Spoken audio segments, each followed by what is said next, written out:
What is going on? What's up, Will and his channel? What's up, channelers?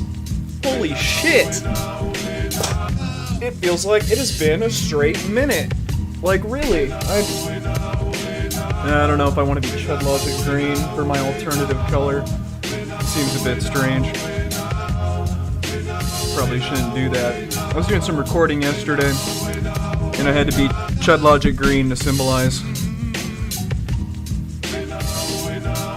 Let's see, what's the color of Autogynephilia?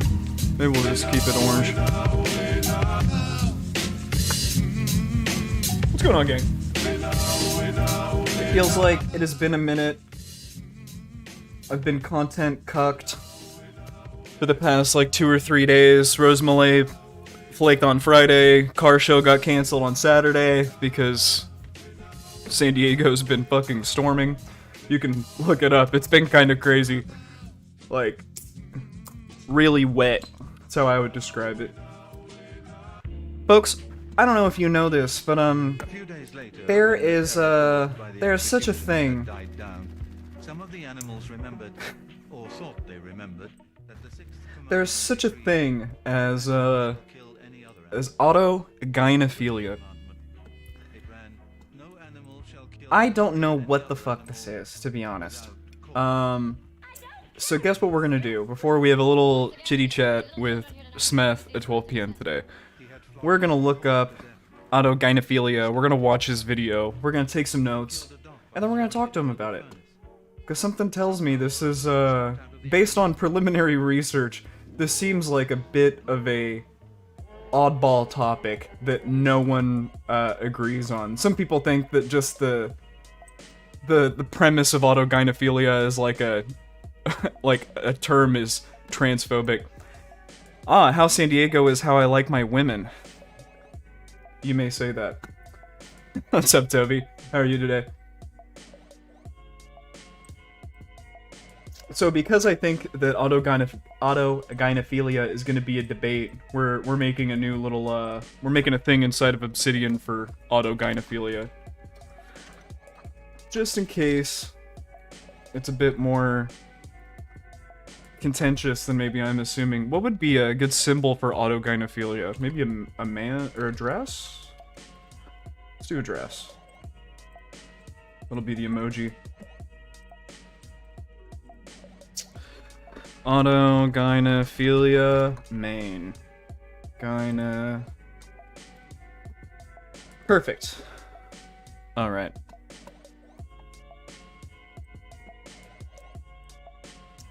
Bring this over to here. Why don't we start with the Wikipedia page? Let's start with that. Music. The music's low enough, right? I think it should be low enough. Alright.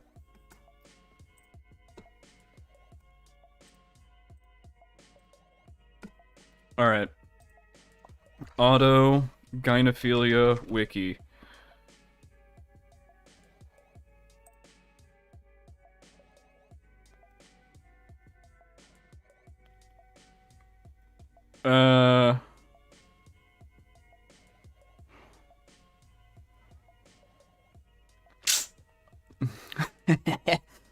Okay. We're starting off strong, gang. So, if...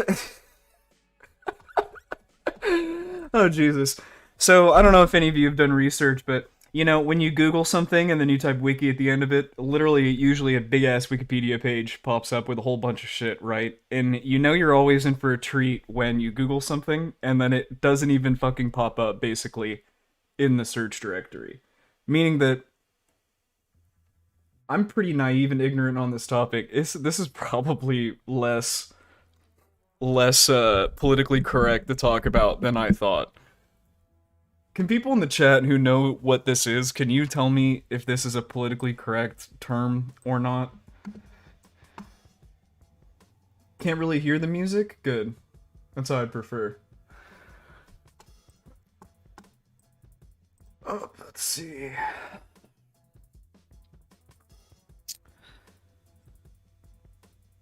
Noun, Autogynephilia. In Ray Blanchard's transsexualism typology, the proposed paraphilic tendency of someone who is anatomically male to be sexually aroused by the thought of being a female, sometimes considered a form of gender identity disorder or transvestic fetishism. Okay, that seems like a decent working definition.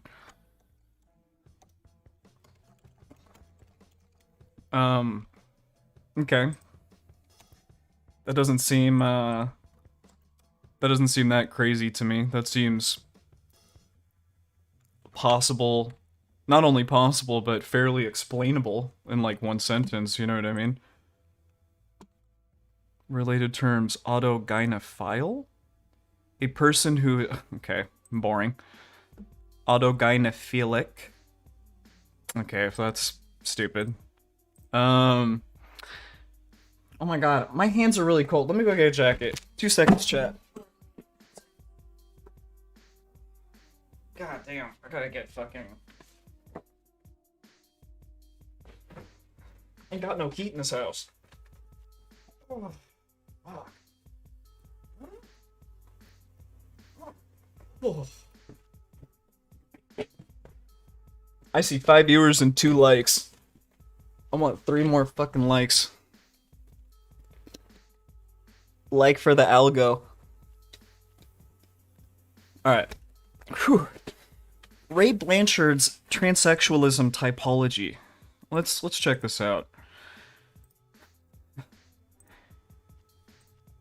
Ray Blanchard's transsexualism typology. Blanchard's transsexualism typology is a proposed psychological typology of gender dysphoria, transsexualism, and fetishistic transvesticism, created by sexologist Ray Blanchard through the 1980s and 1990s, building on the work of earlier researchers, including his colleague Kurt Freund. Blanchard categorized trans women into 2 groups.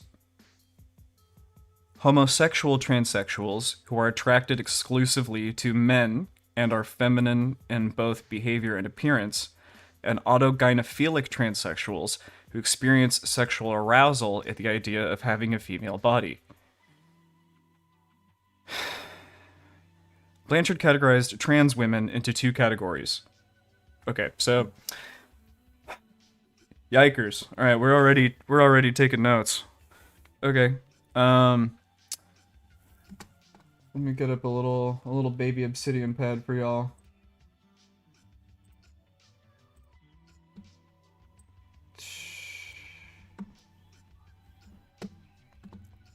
There's a lot of shit to digest in like 2 seconds.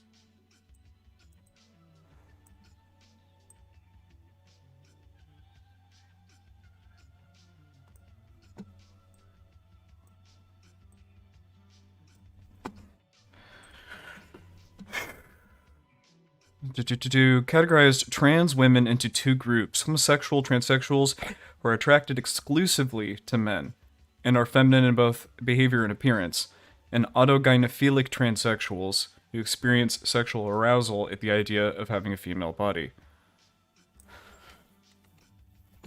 Okay. Interesting. Blanchard's transsexualism typology. I've never heard of this before. This seems pretty salacious. I can't really... I don't know if all my trans people in my community would agree with this.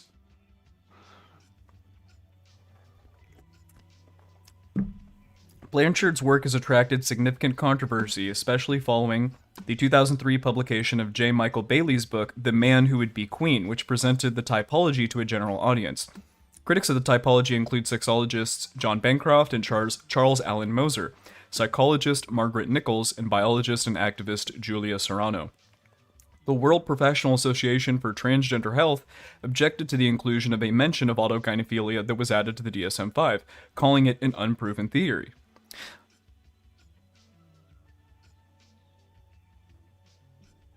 Okay, that's interesting. Hold on, DSM-5 autogynephilia.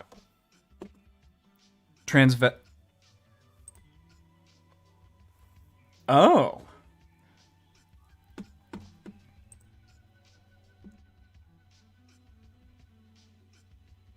It's not really PC, lol. It's a super old discredited theory. ContraPoints made a video about it 5 years ago.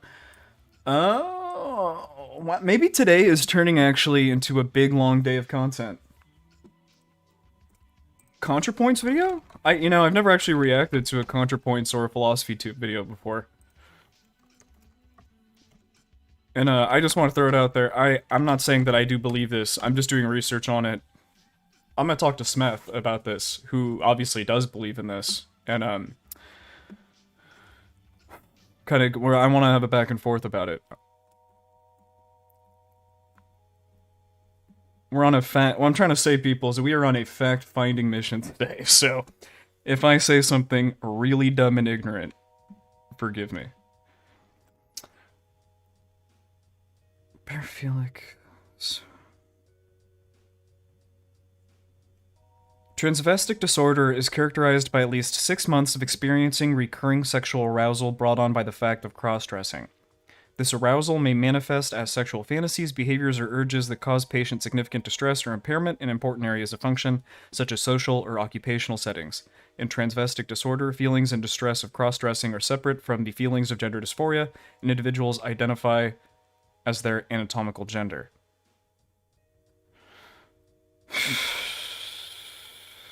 Okay.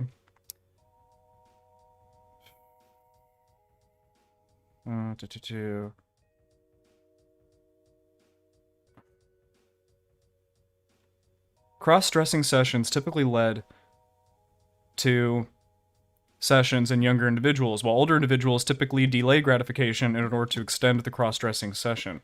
Individuals who are in this is just some horseshit website. Where's the fucking actual DSM-5 thingy?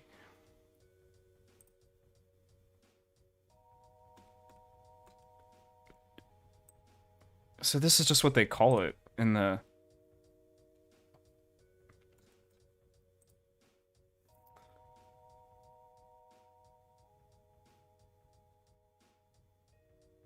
I've definitely noticed a resurgence of the term recently in conservative circles. So why would conservatives want to talk about this? Because it's an actual... It's like the... Is this kind of like the last fragment of LGBT stuff in the DSM-5 that still kind of exists? Wait, I gotta fucking set a timer, because I gotta make sure I watch Smeth's video and before I talk to him. Hey Google, set a timer for 15 minutes. Okay, 15 minutes. Cool. Gotta make sure I catch that shit. I know nothing about this.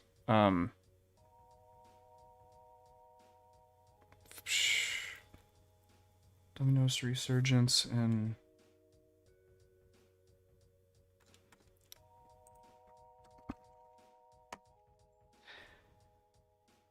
Am I stupid for just not being able to find the, like...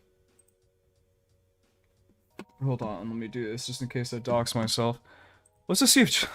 I know it sounds so stupid, but a lot of the time ChatGPT is, like, better at finding shit than Google these days. It's kind of fucking insane. Literally, like, if I have any kind of question, I just go to the fucking ChatGPT and type it in, and it's usually pretty damn accurate. Can I have the exact listing in the DSM-5 for... Where is this shit? Transvestic. Boom.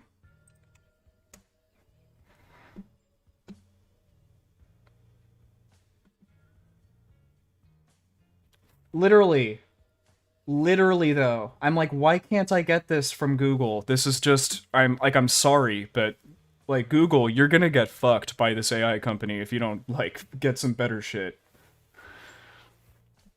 The DSM-5 transvestic disorder is classified under the category of sexual dysfunctions. The specific criteria for the diagnosis of transvestic disorder are as follows. Over a period of at least 6 months, an individual has recurrent and intense sexual arousal from cross-dressing or from wearing clothes typically associated with the opposite gender. The individual experiences significant distress or impairment in social, occupational, or other important areas of functioning as a result of the behavior. The behavior is not better accounted for by another mental disorder, a medical condition, or substance use. Oh, interesting. So there's this whole part where it's like, if this is like third or fourth rung on the ladder, it doesn't count. The individual is at least 18 years of age. Interesting. Now, why would age have anything to do with this? That's kind of strange. Chat GPT definition of transvestic disorder in DSM-5.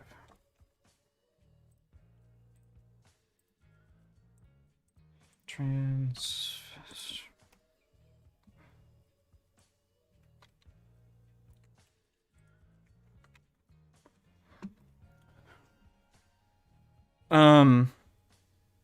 Okay.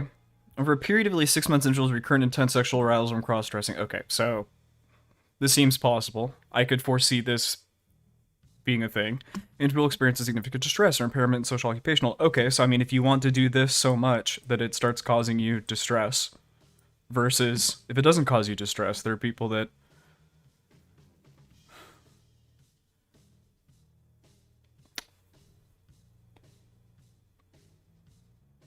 the specific criteria. Oh, how many of the criteria do you have to meet?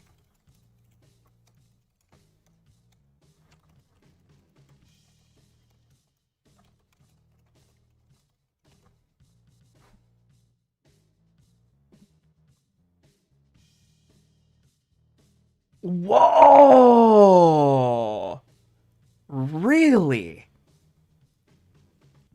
No shit. Okay, well, according to ChatGPT, you have to have all of them. That's kind of nuts. You can't just have some of them. Over a period of at least 6 months, individuals recurrent intense sexual arousal from cross-dressing.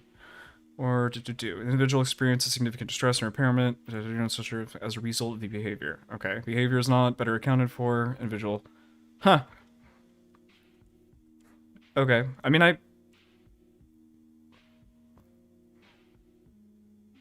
feel like the terminology is kind of fucked up. Maybe they could just change the name.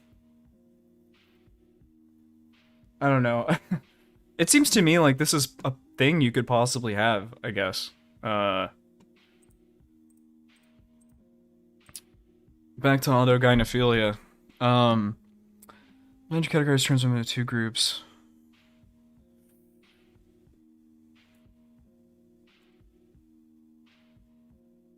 Oh, look, it's James Cantor. James Cantor, shouts out to James Cantor. I'm trying to talk to you still. You didn't reply to my DMs on Twitter.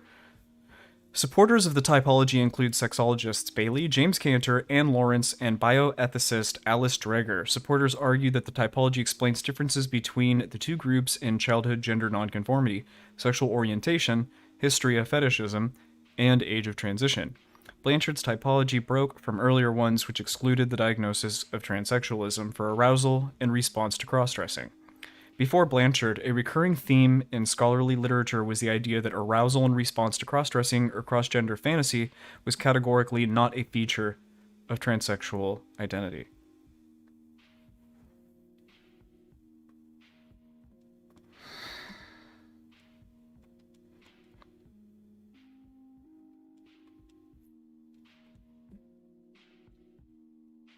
All right, we're gonna kick on this video and see how this goes.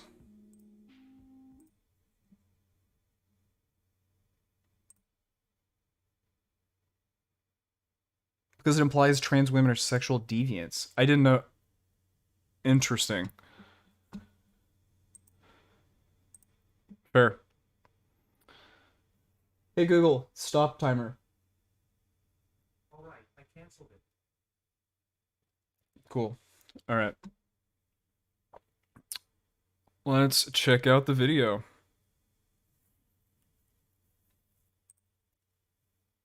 Actually, I'm gonna take notes on this.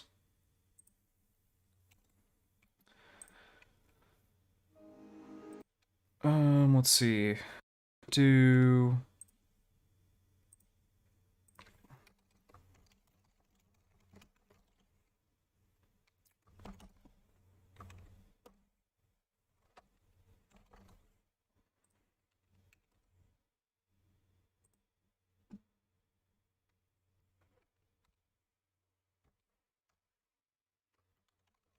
perfect. All right.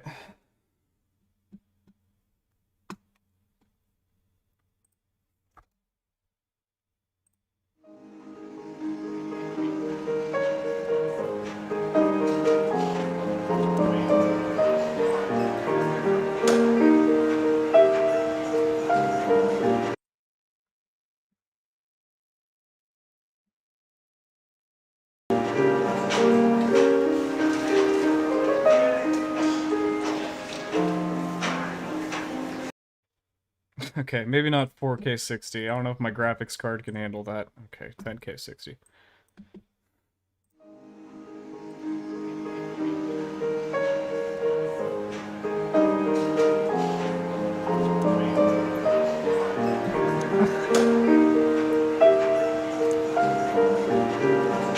Okay.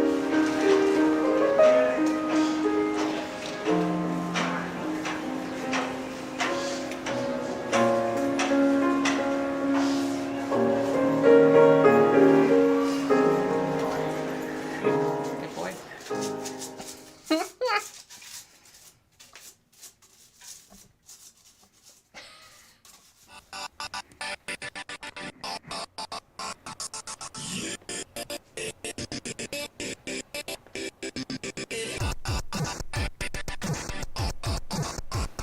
You look fantastic. All the way around. Yes! Oh my god. Okay, now turn around. Further back. There you go. What in the fuck am I watching?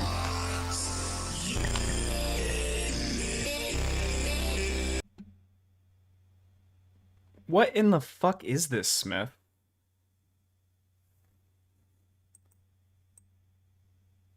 How the fuck is this even allowed on YouTube?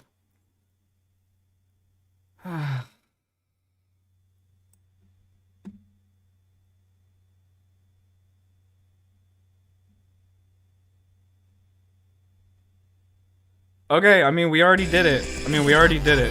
I don't know what the fuck we were doing for the rest of this video.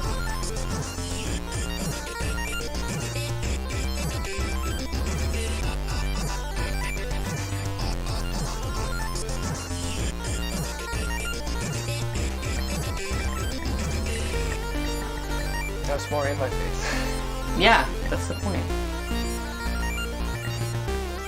Can I do something? Okay, you won. I want you to know that I let you win. You know what I mean? But because if I pet the cat, now he's gonna be like, no, I can do it again. But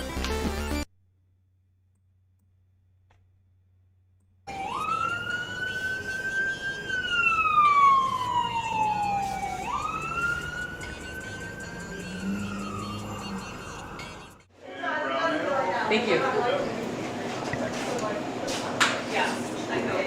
we're in a fucking, what is this place? A museum?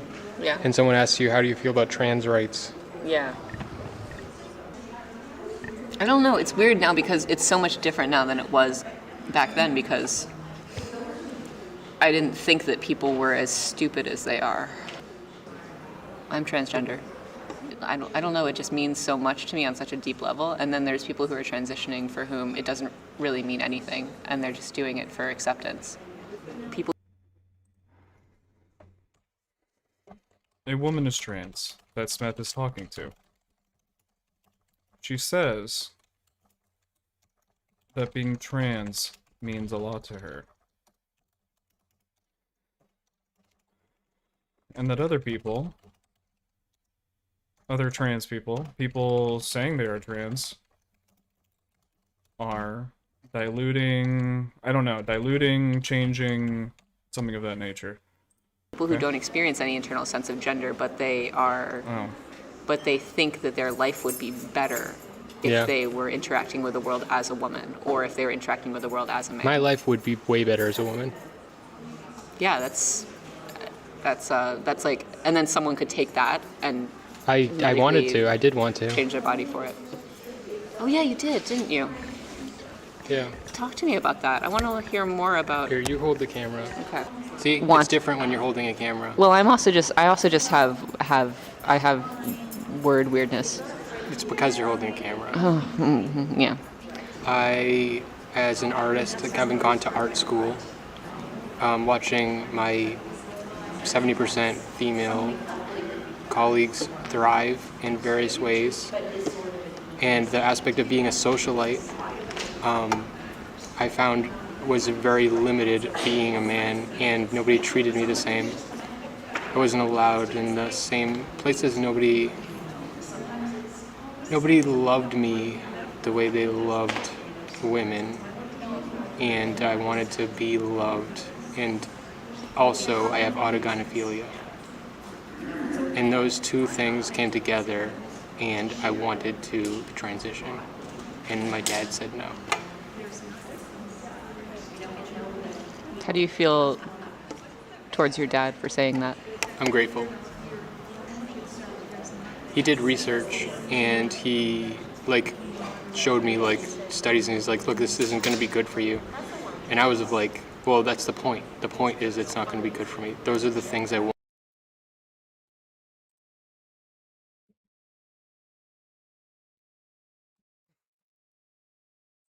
The things that you're saying are bad are the things I want. But now I'm glad.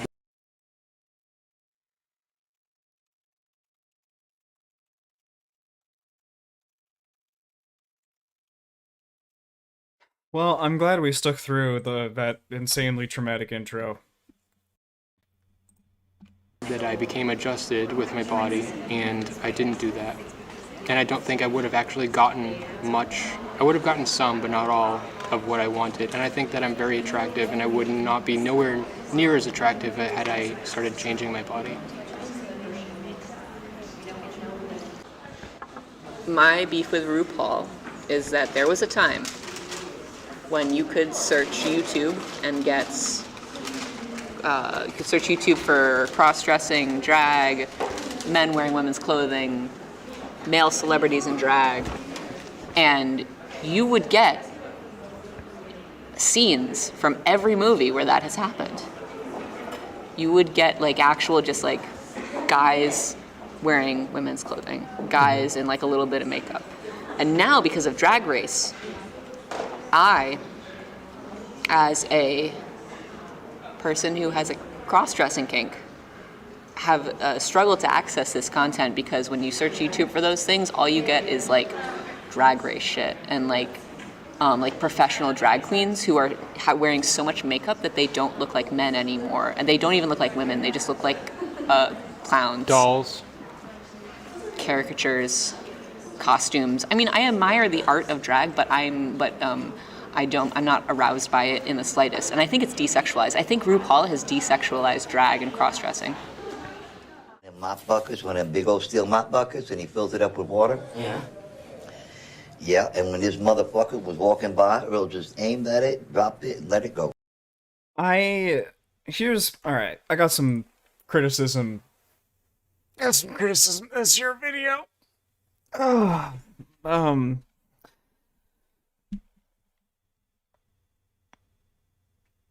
Smeth has some interesting points, and then it's this woman just kind of comes in and says something that I don't really like.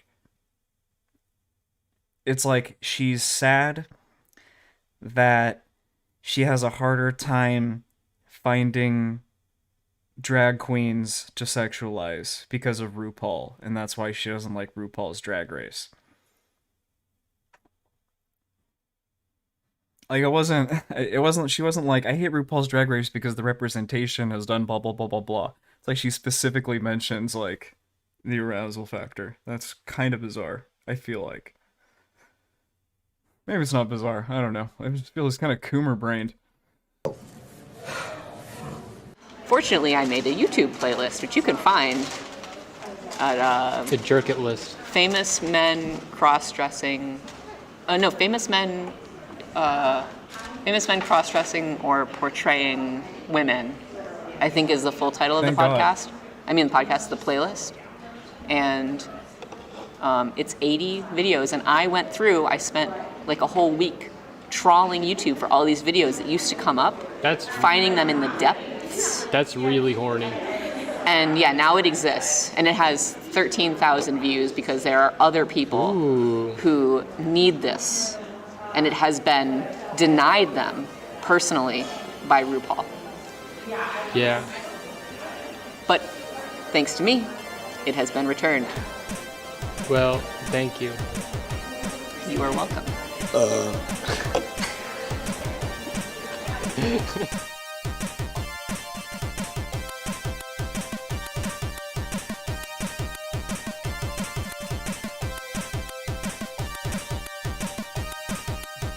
I agree, Seymour Corn. So tell me why you think you know what male beauty is. Look, Rick James was an ugly motherfucker. No, Rick James is drop dead gorgeous. Rick James is divine. Rick James is like Take away. a literal, I'll say it one more fucking time. god, like a demigod. I'll say it again. I will say it again. Take away the makeup. Take away the fucking... What were you saying again? You were saying, is that what you were saying again? Yeah, take away the makeup. Take away the fucking costumes. Take away the fucking butter. And take away the hair. Just some average guy. Mildly above average. No. When I go and I take a Exquisite. shower, I've been sleeping after a bender. Okay? I look like shit. And I go and I look in the mirror. You know what? The best part of waking up is looking in the fucking mirror. And that's what fucking male beauty is. You are attractive, but Rick James is also attractive. Male beauty is waking up and thinking you're fucking beautiful in the mirror. I'm gonna have to... Maybe I gotta do that one more justice. That's not... That's what male beauty is. Male beauty is a diversity. You know what? The best part of waking up is looking in the fucking mirror. And that's what fucking male beauty is. You are attractive, but Rick James is also attractive. That's what male beauty is. Male beauty is a diversity. Oh God, Michael, in that dress, you're way prettier than Bowie. Well, I'm prettier than you.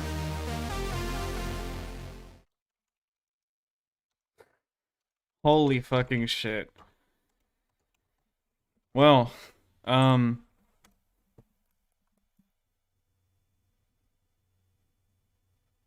my initial review, that video was so much better without the woman in it. I hate to sound like Chud Logic, but that was well, that was a thing. God, my lord, the beginning made me so uncomfortable. I like hate kind of just hate looking at shit like that. Looking up in the wasn't expecting to get the slightly over PG-13 intro, I guess. Yeah, like the yeah, I mean, I don't know what to say. I guess here's my critique, you know?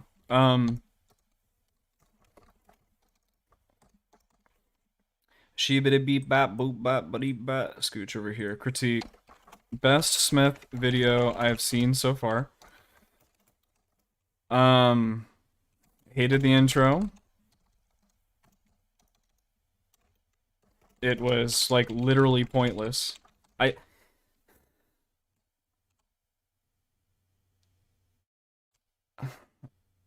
Am I thick? I want to ask him what, you know, I know that Smeth is one of these artsy type guys, you know what I mean? So, he might theoretically have some kind of an explanation for why it is like that. Maybe?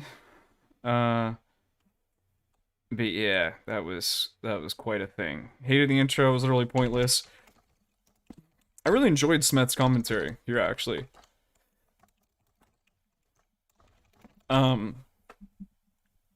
His parts were very short, but to the point. And I liked that basically it was just like a video of him sharing his feelings.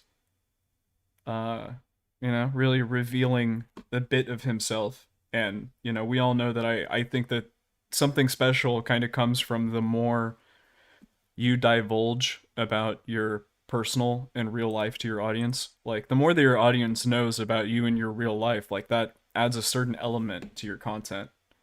For better or for worse. And it was cool hearing Smeth open up like this so publicly about some of these things.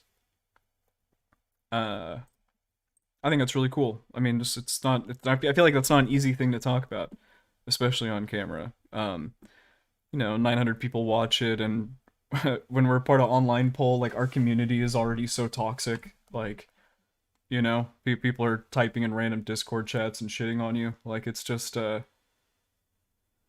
yeah. I feel like he didn't really explain what he means by autogynephilia. I'd only heard about this in the context of trans women are mentally ill.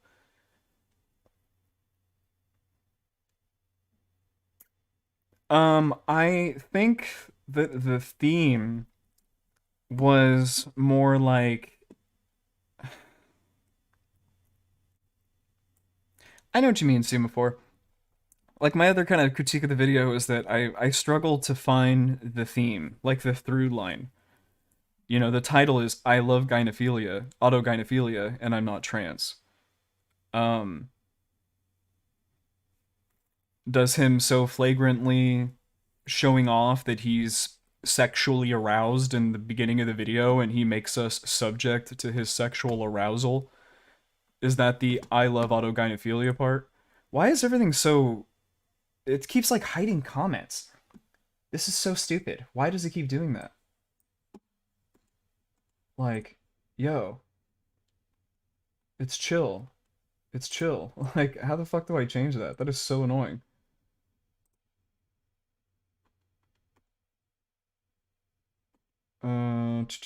Details. I can fix that, can't I? Allow all comments, please. Just don't get me banned. My god, that is so fucking annoying that it was doing that. Like, every time Semaphore chats, I have to approve it. What does he... It seems like he means cross-dressing turns me on. Yes, that is what he means. Okay, alright. So does he have autogynephilia, I guess is the question. Or as it's determined in the DSM-5, transvestic disorder, I guess.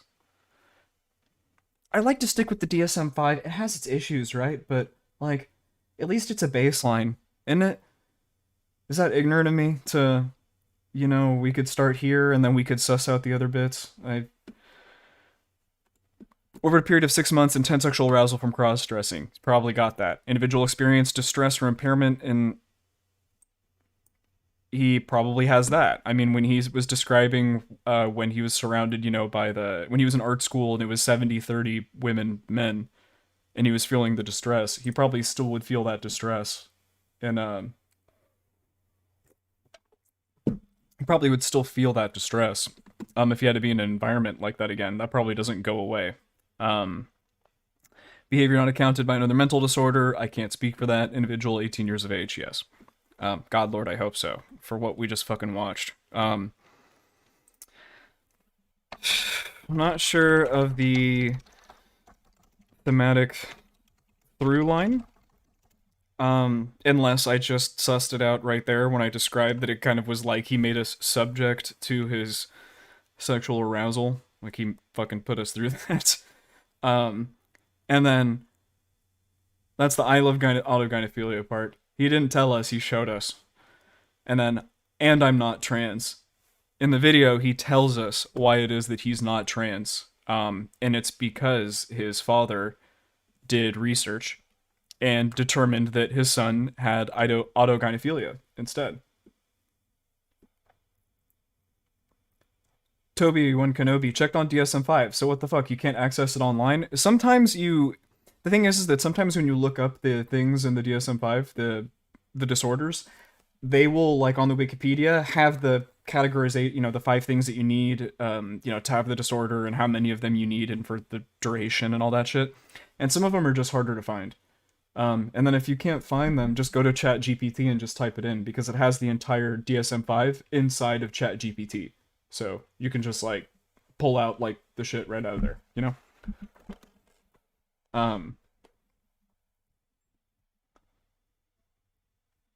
You think a lot of your chats didn't make it through before? Fuck, I'm sorry, Toby. I turned the stupid thing off. I didn't know why it was suppressing everybody's chats. Yeah, I mean, wow, that was a interesting video. Oh, and then I just felt like the woman's points were so dumb. They just, like, didn't make... It's not even that they were dumb, it just didn't mean anything for the video. Like, it's only a 8.5 minute long video. Like, every every sentence that has to be said like needs to be fire, you know? My beef with RuPaul is he used to get scenes from all types of media, and now because of Drag Race, there is less access to this content. I wonder, is that true?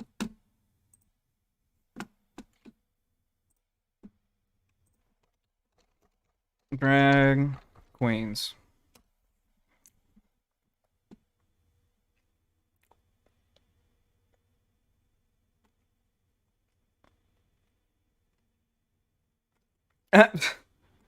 Alright. Yeah, RuPaul's Drag Race, Steven Crowder, Vice.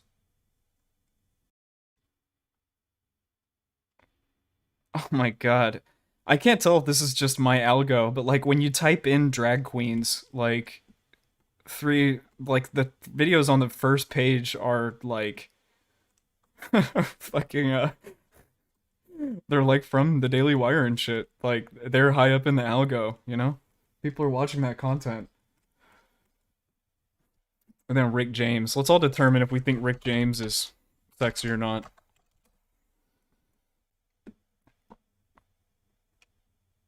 It's what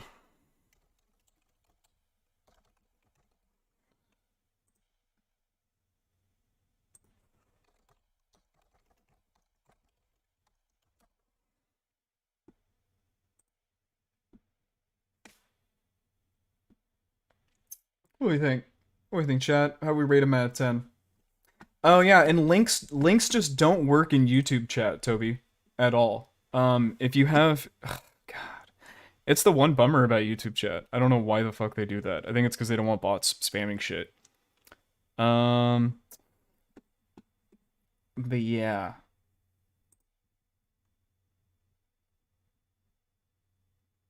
I could add you as a moderator. Here, guess what? You're a standard moderator. Now you can post links, Toby. Don't abuse the power, alright?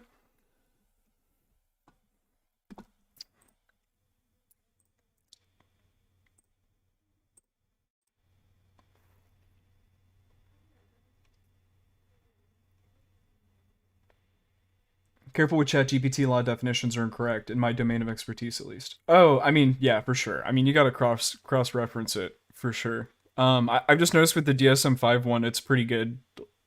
Like, with certain things, like... It's yeah, you know what I mean. It's you can't use it for everything for sure. Like don't try to use it like WebMD or something, you know, or don't try to self-diagnose on ChatGPT. Rick James is beautiful. All right, let's see the link, Toby. Oh shit! No, no, no! I lost my chat. God damn it! Fuck. Okay, hold on. There we go. Open link in new tab. All right.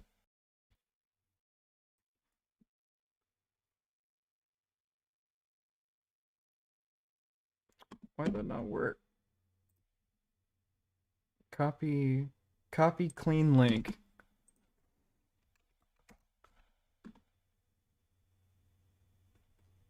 I don't know why, but that link's not working, Tobes. I don't know why.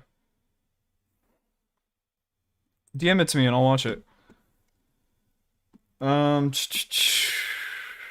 Yeah, this is I don't know about that. I don't think Rick James is that beautiful. He's pretty ugly, I think, if I had to judge.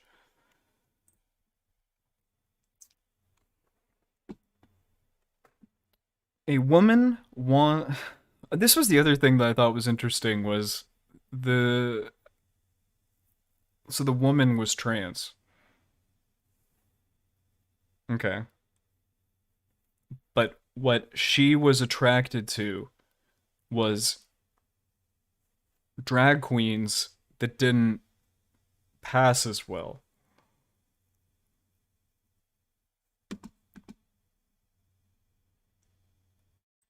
Let me try this link again. I don't know why this isn't working.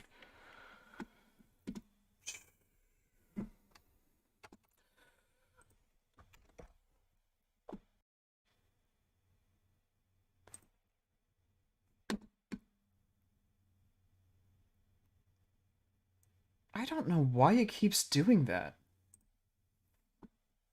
Well, at least my Stream Elements link works that gives me money. Every time Toby types something, it literally doesn't give me the right thing. That is so strange. What the fuck? Like, this is just not... Like, I see Toby's link, I hover over it. This is fucking boring as shit. I'm sorry. Toby, DM me the link on Discord. I don't know why it's not working, the chat, but DMs me on Discord and I'll watch it.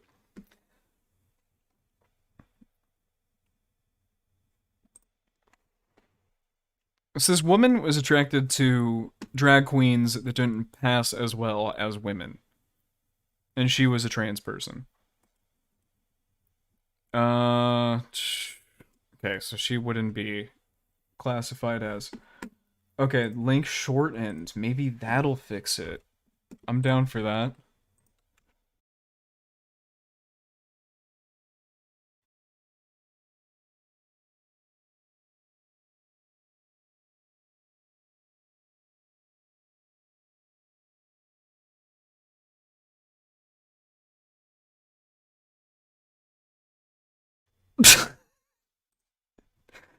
Oh man, Toby, after all this fucking work just to get rickrolled, holy fucking shit. Oh, someone actually... Oh no. Oh no. Semaphore even tried to warn me, I'm sorry. It's a trap? God damn. I didn't see that. That's true. Don't spend an hour on this. Damn, Semaphore, I'm so sorry. Toby, you're officially unmoderated. Can't trust you. Can't trust you with your links, just like that.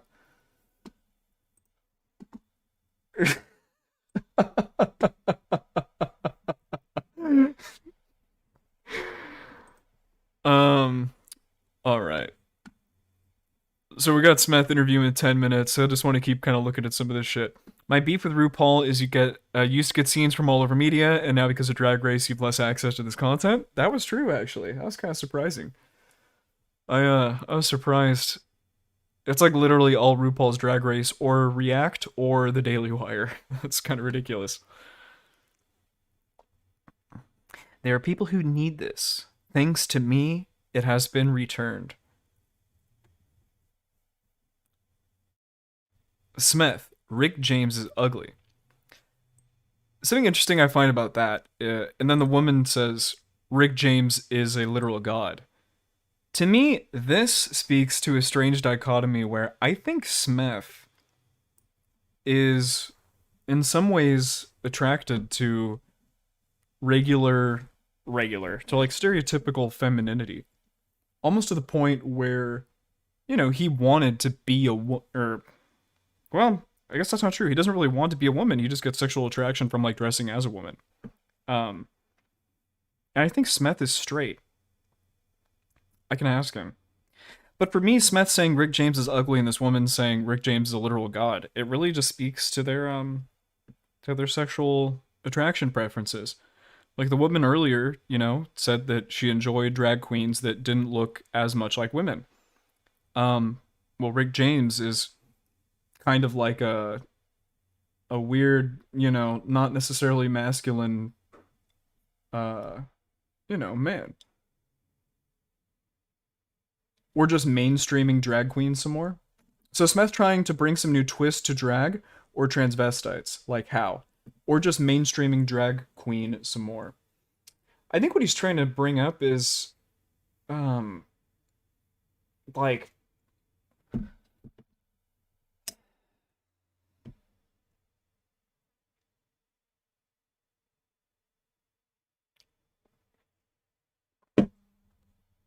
I got 10 minutes. I guess I should probably come up with some questions. We can work through these together, chat, if you'd like.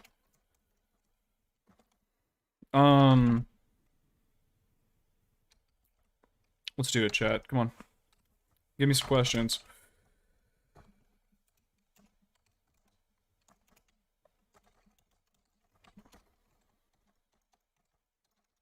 When did you realize we're autogynephilic? Do you have any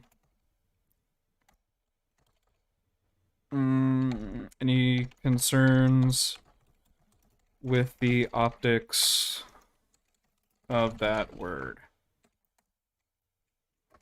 What does it mean to... Do you feel like you suffer from transvestic... What was it called? Transvestic disorder?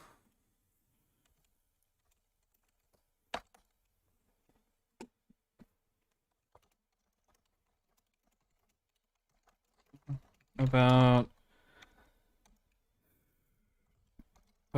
the trans movement with this video.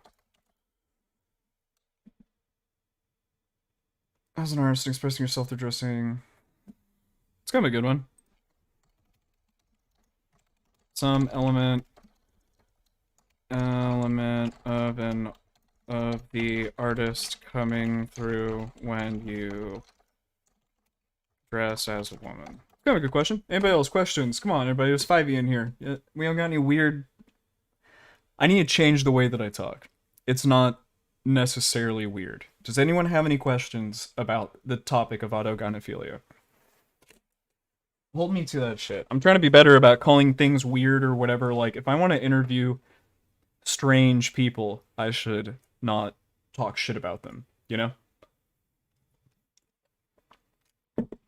So hold me to that, chat. Fucking berate the shit out of me if you see me talking bad about, you know, things like that. I'm trying to fix that. Is there any guilt and... Interesting.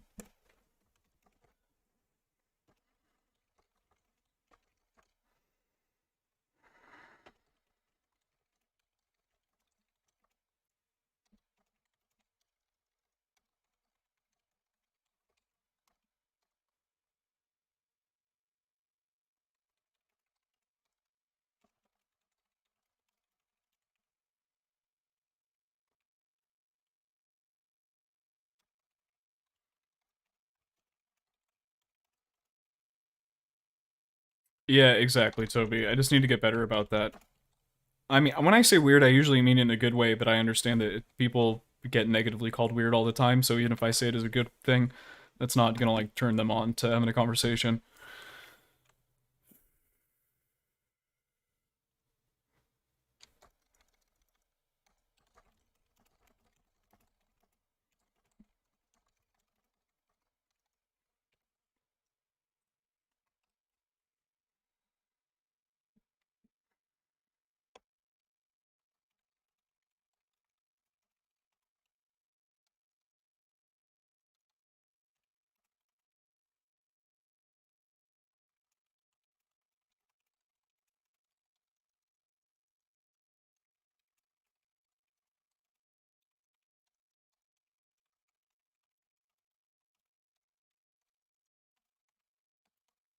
Alright, gang. Listen, 8 people, stick around for literally a minute. I gotta use the restroom. I'm gonna come back. We're gonna take some more notes. Type in your questions, people. Come on, give me some more juice in the chat. Give me your questions. We're back.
Alrighty, alrighty.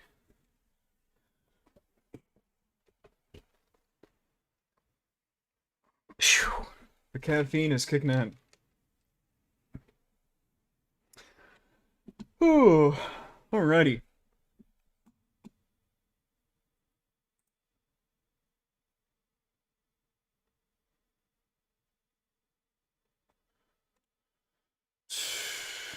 All right, decent questions, Toby.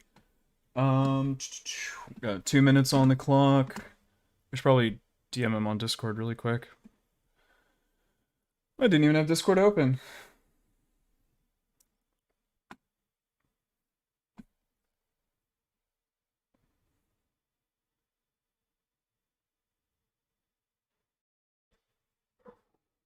What thingy? Honestly, I don't even remember what I was describing. That's kind of just my word for whatever random crap I got going on.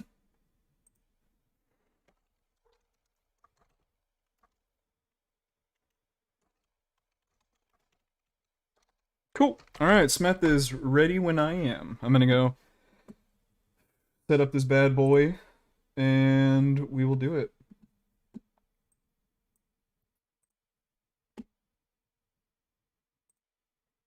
Got it. Cool. I'm just gonna voice call him. It seems easier. Start virtual camera, and boom. Oop.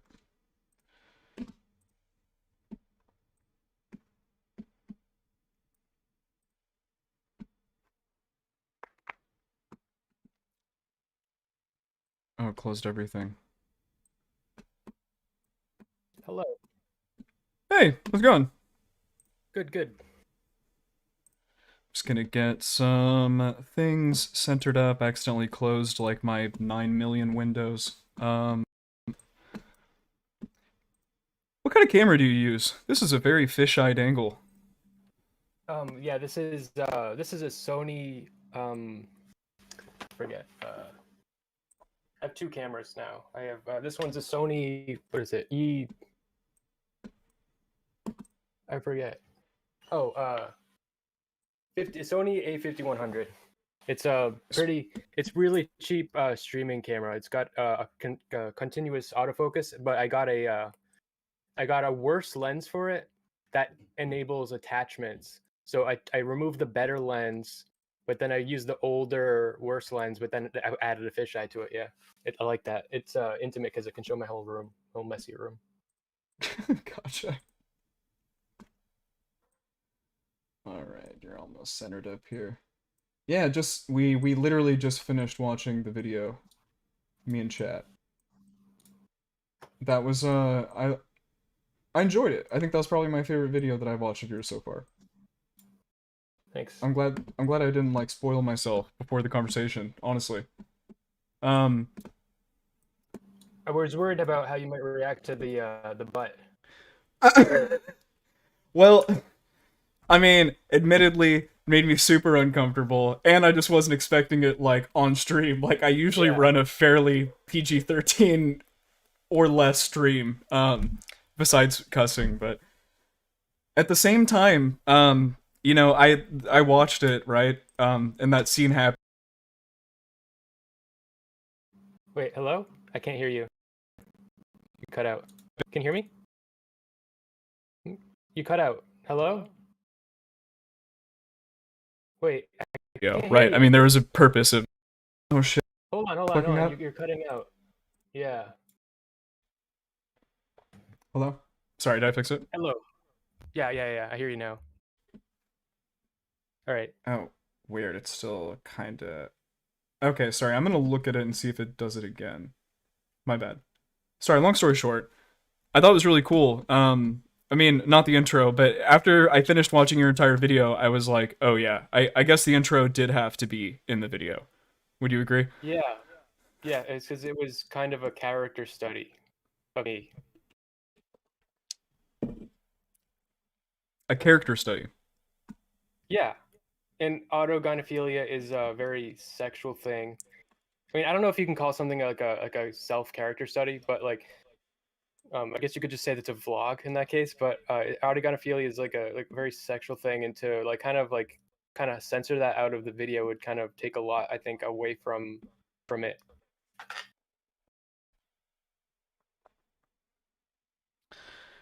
Why don't you go through just the why did you create the video? Um,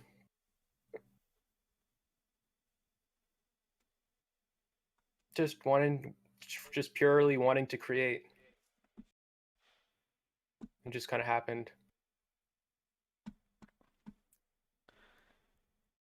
I think that this is a more intimate video than average. Yeah.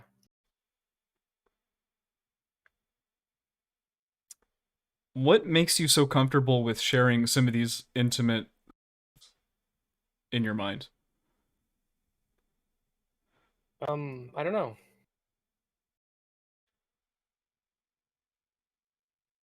I don't know what. I don't know why it would make me uncomfortable. A lot of people struggle with this, and I don't know what it is about me that like even if like everybody was like fuck you, like I hate you, or like like just I'm outraged, I hate this. Like I would be able to compartmentalize that. Um, for me, the desire to be open intimately with my art is greater. I get more out of that than the response I might even get.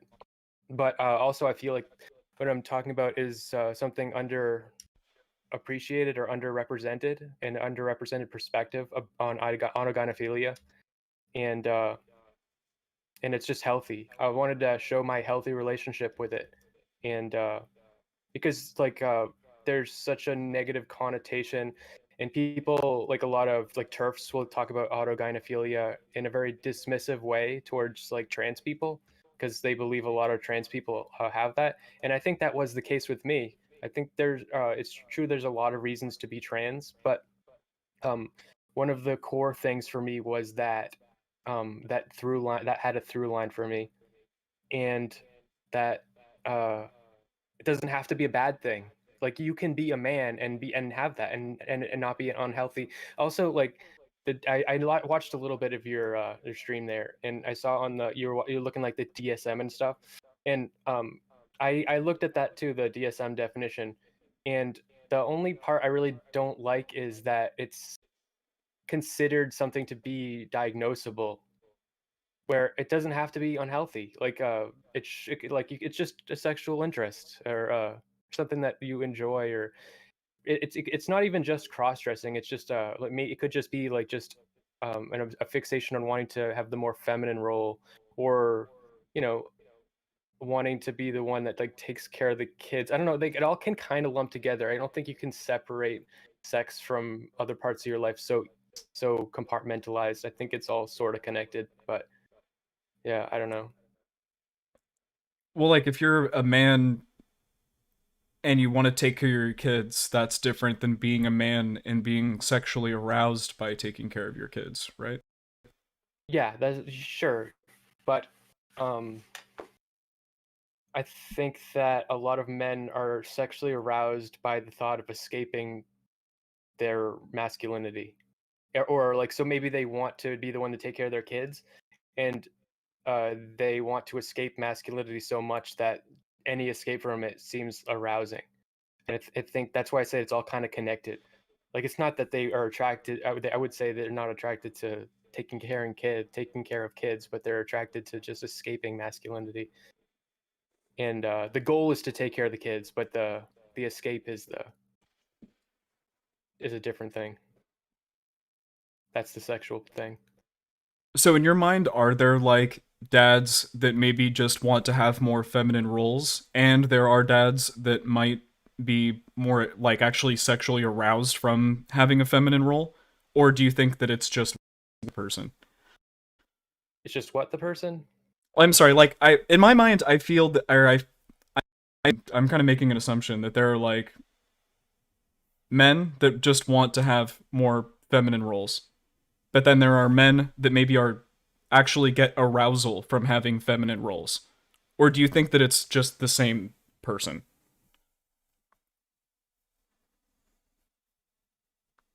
Um, they're different.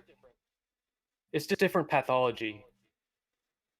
But sexual pathology is just one way of getting from point A to point B, I think, and that's just how it happens for some people. It depends on what kind of a mind you've got. I guess I was just kind of you like you said something about how like all men that like it might be true that all men that want to get away like that want to take care of children like might be like they might get something out of it like at the end of the day even if we don't call it autogynephilia but they might get some kind of like attraction like it just aroused because they're not fulfilling that gender role the one that they don't want to fill. I'm not talking about arousal from taking care of kids, and that's not like Feminine something. roles, I'm sorry, that's why I'm Yeah, yeah. yeah, like washing the toilet or doing the dishes. Like no, neither of those are in themselves arousing to me at all. But they and I put those in the video, and I did those because I was setting a role. I was putting myself in a servitude role, like a woman's servitude role, which is, I mean, all obviously bullshit. Like gender roles are bullshit. But in putting myself in the woman's role, I was escaping the one that I've been a slave to. So even though they're both bullshit, I was still escaping the one I was from. So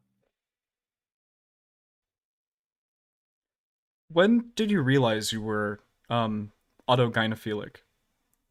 like kindergarten, I would have fantasies about like, ooh, what if I was forced, what if they made me go to an all girls school and I had to wear dresses and girls underwear?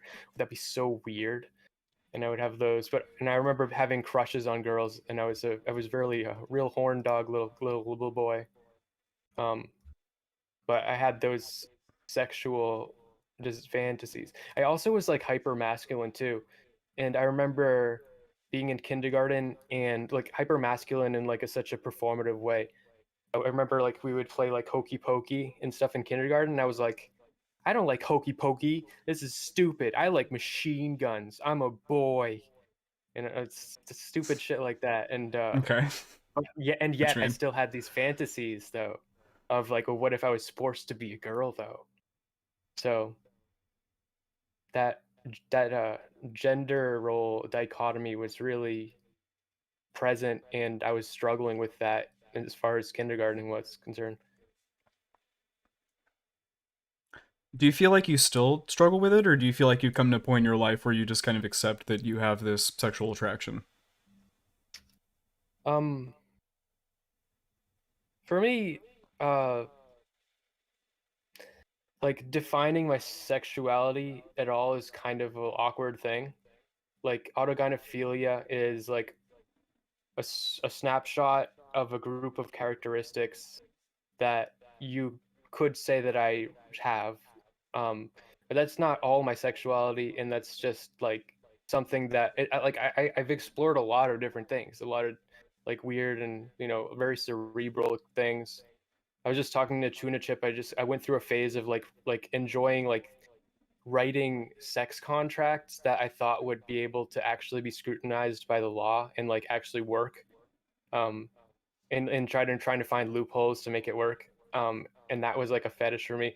But autogynephilia, it's not a traumatic. It's just I like it when I could wear girly clothes or something, or kind of mix up the roles in sex and be more creative. If you can mix up the roles in sex, there's so much room for more room for creativity, I think. And for me, sex is a very creative playground. Is there some element of like your artist coming out when you dress as a woman? Is that like a way you Yeah, express yourself as an artist? Is it maybe. like a performative art? That's why I'm no idea. That's why I'm asking. No, no, it's just like in that dress in that video, I thought it looked good.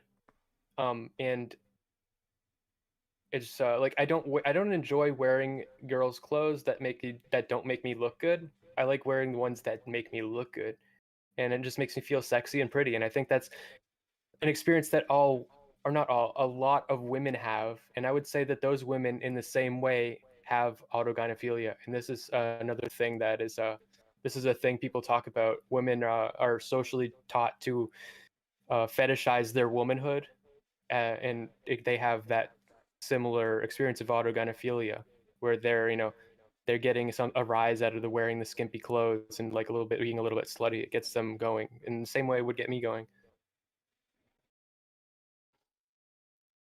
Doesn't autogynephilia necessitate that you're male? That's the theory that I just posed. Um, is critical of that. I believe it's experienced by women in a very similar way that it is for men.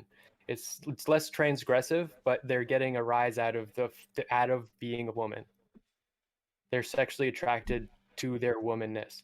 And I think I also a lot of this is very theoretical and I can't be sure, but I believe that a lot of women, if you show women pictures of other women and you show them pictures of men, a great I don't know the stats off the top of my head, but it's known that a lot of women will say they're sexually attracted to images of women, it's like sexy images of women. And so we've like included that most women have some bi tendencies, but I think that comes from their sexualization of womanhood itself. And I think some of that seeped into me as a man, and as it happens to women. But So how do you feel about like hyper? What's like the dichotomy between like hyper masculine men that look at themselves in the mirror every day and get big old muscles and talk to their guy friends, and then read workout magazines and see big old burly dudes every yeah, like those guys are actually, I think they're really gay, because a lot of women actually aren't into super muscular guys. Like like if you look at like a chart, like the amount of like female attention guys get when they're like their muscle mass and like BMI or whatever get to a certain point, like drops off really hard. And it's like tragic. But these guys, they're focused on the male gaze, and they're focused on what men are. What when a man looks at a man, he's like, oh, that man looks good. But it's not really what women think. And I think at the end of my video, when we were talking about Rick James, that dichotomy, that because I'm not really very sexually attracted to men at all. So my idea of male beauty is very different from the woman in the video's idea of male beauty, and I think that that shows. And I don't think she's wrong. Like Rick James is considered a sex symbol. Um, so yes, true.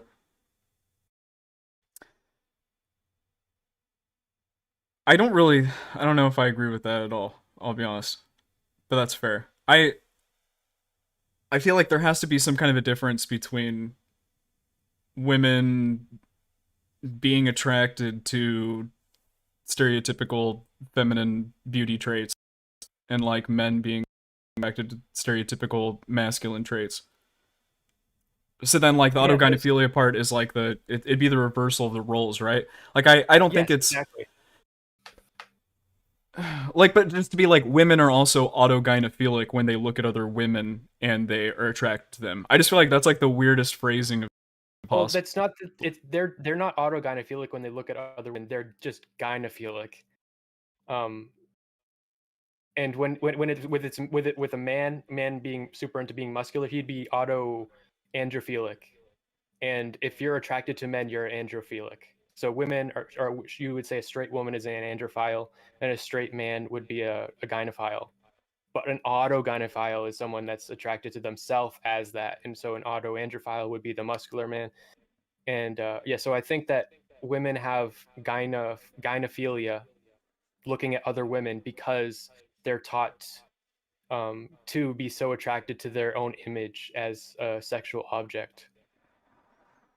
And that's why I think there's a big crossover between those muscular guys and gay and being gay. There's a lot of those guys are gay, like actually. True. I mean, gay guys are fit as fuck. I mean, like, damn. Yeah, When I go walk around Hillcrest, those motherfuckers yeah.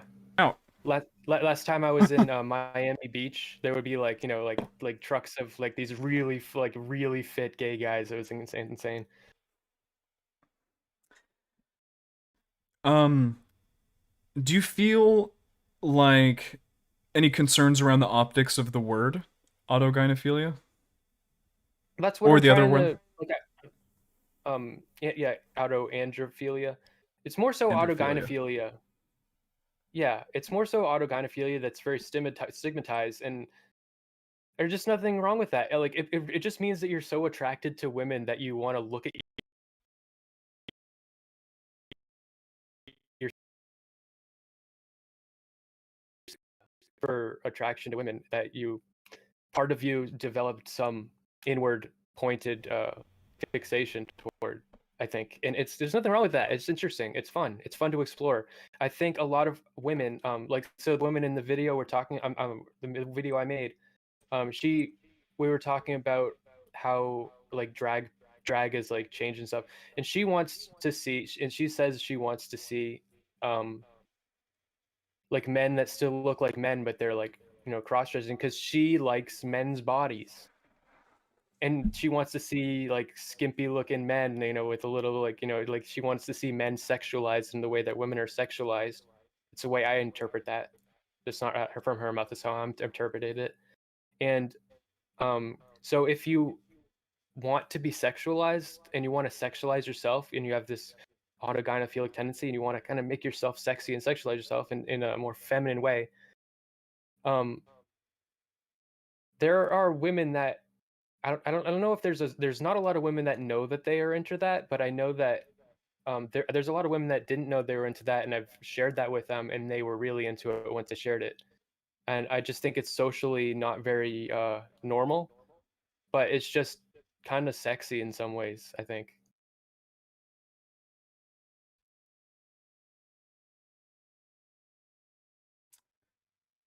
Are you trying to make any greater message or like theme about the trans movement in general with this video?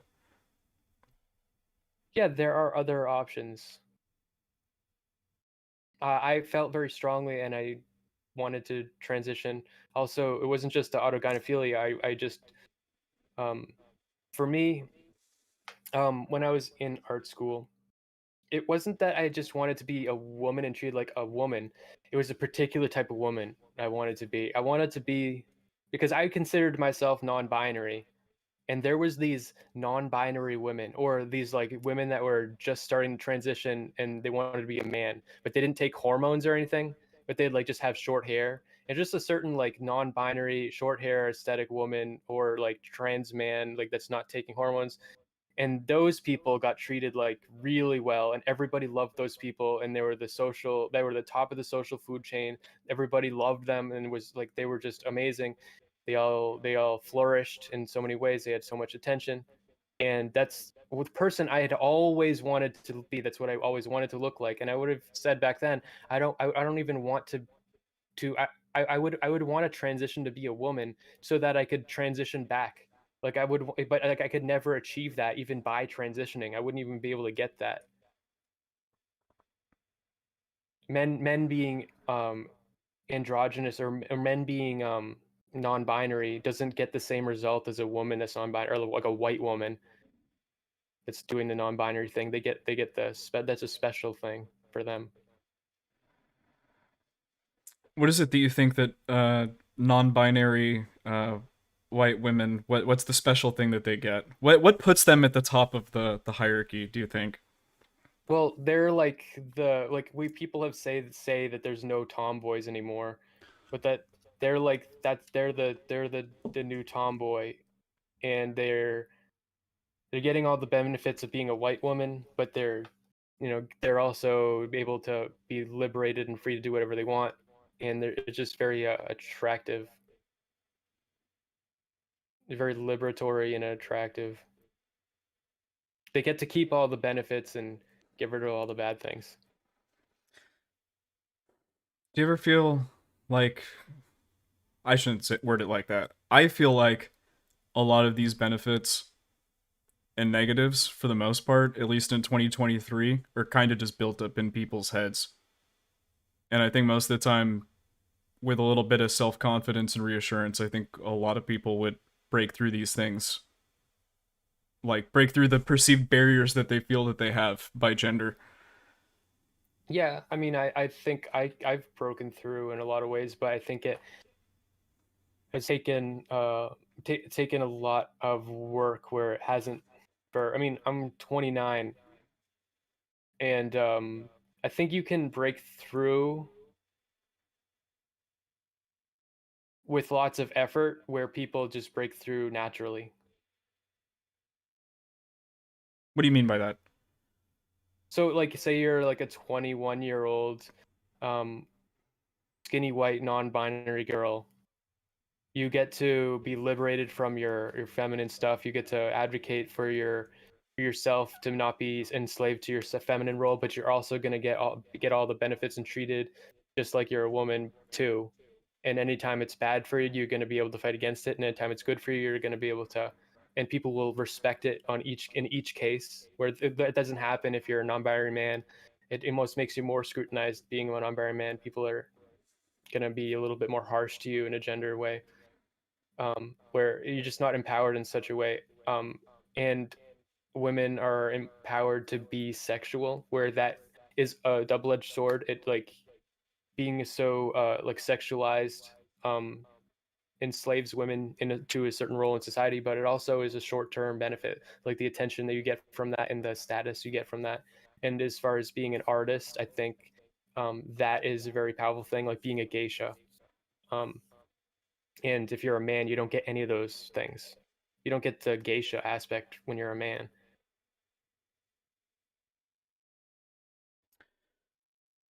Like geishas were artists. Like they played music and they did performances. They were genuinely artists. But the reason that people are drawn to them started off sexually, but they are able to like be artists, you know. And that's not like a great way to live. There's drawbacks, but there's good parts too.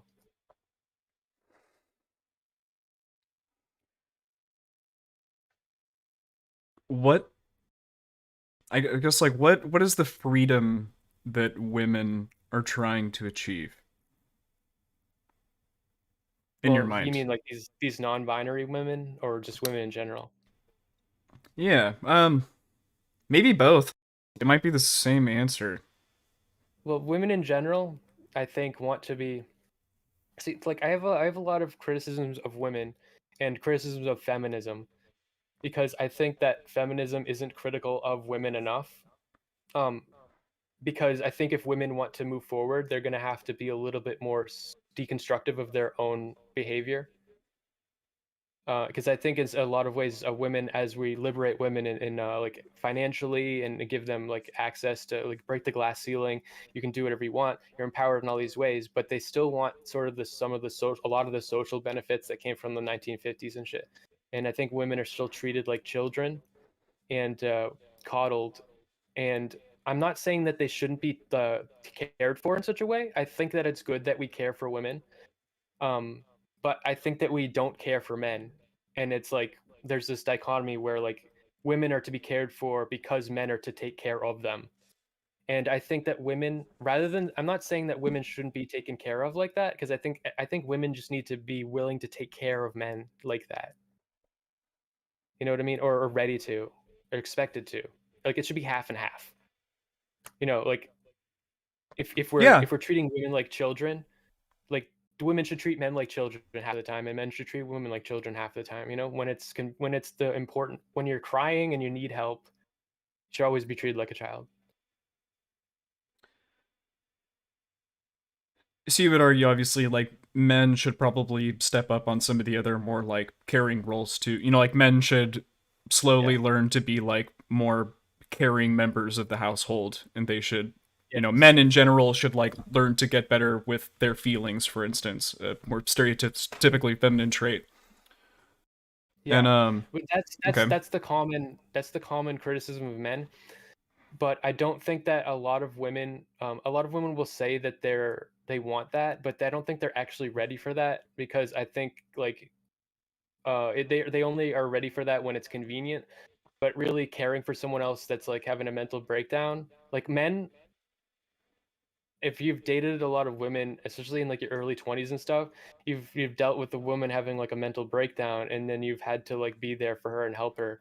But like if you were to have a mental breakdown, like this is probably like I don't know about you, but a lot of men have had this experience. Like they start having a mental breakdown in the relationship, it's over. Where the woman starts having a mental breakdown, and you're her dad, you're taking care of her, in a big way. And I think women need to be there for men in that kind of a way, where men's anger and men's negative feelings that are not going to be convenient or pleasant. You just got to take care of each other. Um, believe that for the most part, for better or for worse, we live in a fairly patriarchal, hierarchical society. Um, I think that because we live in this type of society, there are benefits to women more patriarchal and to like take more masculine traits. To kind of go forward in this world, to like be more aggressive, fight for things that you want, be more confident, be aggressive. These are to me like masculine traits that I think women, when they take them, it benefits them a lot. What do you see the gain from men in our current society from taking on more feminine traits in the patriarchy? Sure. I think in the patriarchy there are benefits for women, and so men taking on feminine traits can get those benefits. Um, so just a lot of my bias and my perspective comes from that of wanting to be an artist and wanting to just make art, like solely make art. And so if you want to solely make art, like to be great, you need help. Nobody does anything great on their own. You don't like there's always like every like, great artist has had help and support.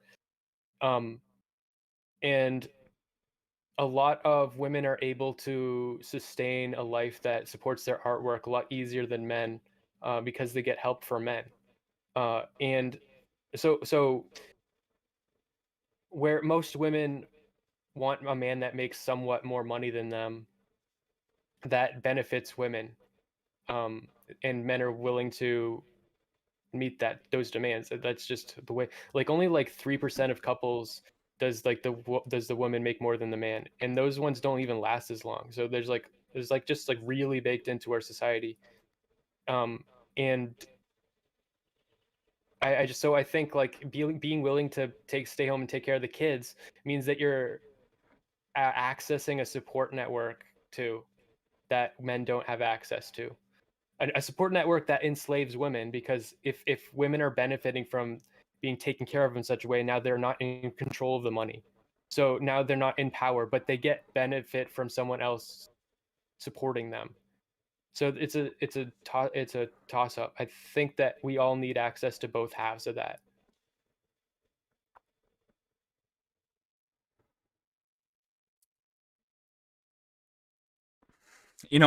I rack through my brain, I try to think about all the people that I know in my life that have successful relationships.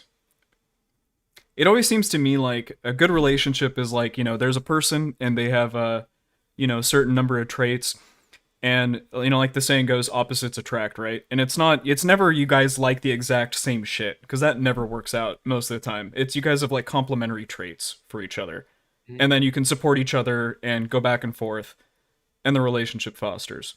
To me, it is so rare to see a relationship that's like a 50-50 split between masculine, feminine responsibilities across the board.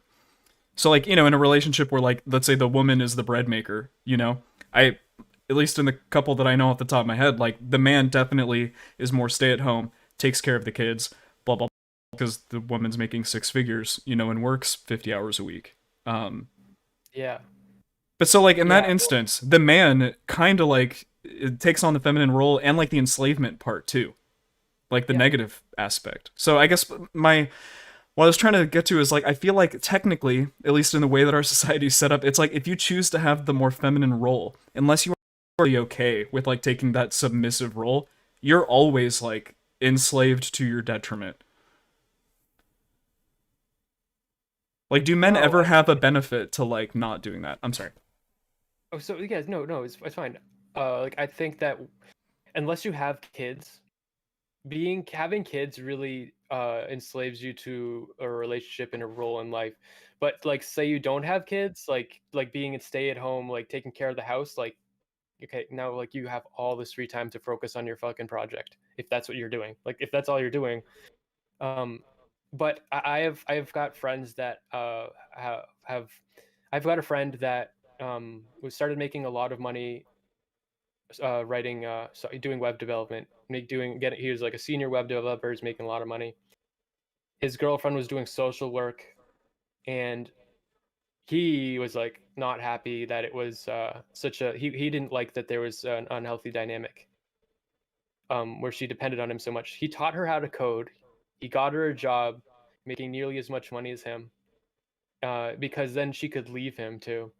And then eventually he had a mental breakdown. He quit his job, and she was supporting him for quite a while. And then he got another job, and then he was supporting her again, and so it went back and forth. But I do believe that you can't do both. You can't both be a caretaker and take care of somebody at the same time. These are opposed, but like I think we need to be willing to fill each role. I don't think women need to be one or the other, or men need. It's just everybody can be one or the other, but it's not. It shouldn't be gendered. The thing about it being gendered is that I guess it's easy to like educate people, or like a brainwash or train, whatever the fuck words, like teach people socially, like, oh, you're woman, this is your role, because then we know 50% of people will be in this role and 50% of people will be in this role. But I don't think it's so hard to understand both roles. It's not that hard. If you're not working, you just fucking do the dishes, whatever. Fuck it. True. I mean, true. Were were you mad at your dad at the time that he Yeah. made you not transition? And how long did it take like for you to realize like, oh shit, this actually was like an amazing decision that my parents did for me? Well, he didn't like make me. He just didn't show me any support, and that was enough to hold me back. Did he He's at like, least I'm not. explain why though? I mean, Um, he explain why? Yeah, he just told me it wasn't going to be healthy for me, and he doesn't support it. And yeah, I felt like it. I was having like sort of like a crisis of identity, have being in later stages of my art school, and realizing that when I get out, there's nothing like oil painting. What? But that's not a fucking career. Like, if I want that to be a career, I need people to love me and support me and really help me get there. And I'm not seeing that, and I don't know how the fuck I'm gonna get that. And I'm seeing these non-binary white women, they're getting that, and I'm not. I'm not gonna have like a boyfriend that's gonna help support me. I'm not gonna have shit. So it's just like I was having a massive crisis, and to me, it seemed obvious. Like, especially my mindset going all the way through there, wanting to be like a woman, wanting to and having some sexual pull towards that. It just seemed obvious to me, and my dad was just like, "This isn't going to be healthy for you." Um, I don't think I would have got what I wanted if I had transitioned, because I could never have been a woman that was like non-binary, like, or like a non-passing trans man or whatever, like that kind of person. I would have just been.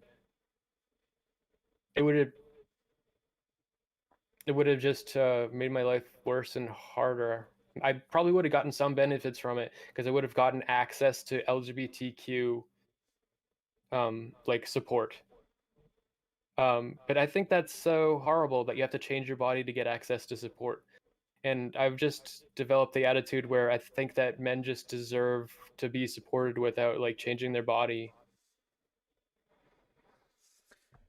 is there something about the art that you do specifically that you find hard to find support in as a straight man? It was oil painting. No, it's just that oil painting is just there's not a lot of room for oil painters. You have to be like rich or like be like exploitable, and women are exploitable. And I wasn't rich, and I wasn't a woman. Like, so I guess more what I was thinking like was like the access to resources. Like if you were like a if you like worked on cars or something, there's rich resources filled with men that could, give you support on your auto build and shit like that. You know what I mean? Sure, yeah. Is there not like it's specifically with oil painting, like if you were, a trans man, non-binary woman, is there just more like clicks to get into, more like Yeah, way more clicks to get into. There's there's oh, I've gone on so many Tinder dates to these fucking places where they're all either trans or non-binary white women or whatever, and they're like living together and like in like some kind of fucking gross art commune, and they're all supporting each other. There's that kind of thing. There's like just there's a lot of cliques in groups and stuff like that. Yes. if you were just born a Yeah. woman, literally, and you wanted to be an oil painter, you're saying that you just have a better shot of making it in general. Um, I think the best way is to be rich. Okay. Um, Have a it's patron. Yeah, yeah. To get, but to what's the best way to get a patron? You think being a man is you're like you're because most artists like that kind of stuff.